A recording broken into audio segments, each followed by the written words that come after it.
Pria yang merupakan kuli bangunan itu berjalan Jakarta-Bandung untuk membelikan ponsel sang anak. Kisah kuli bangunan tersebut pertama kali diunggah oleh akun TikTok @sdfhnbffj pada Senin, tanggal 16 Agustus tahun 2021. Lalu, jadi bapak ini datang bawa uang Rp600.000, katanya ingin membelikan HP untuk anaknya. Uangnya hasil beliau kerja kuli bangunan di Bandung, tulis akun itu.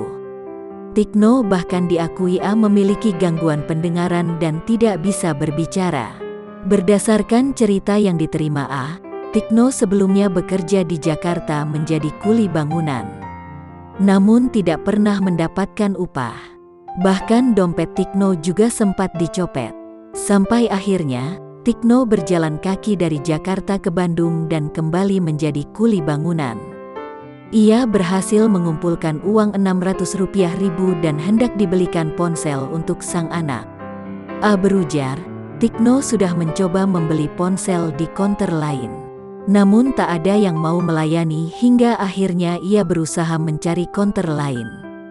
Menuturkan, setelah dari Bandung, Tikno mengaku masih akan melanjutkan berjalan kaki menuju Surabaya dan nantinya kembali ke kampung halamannya di Malang.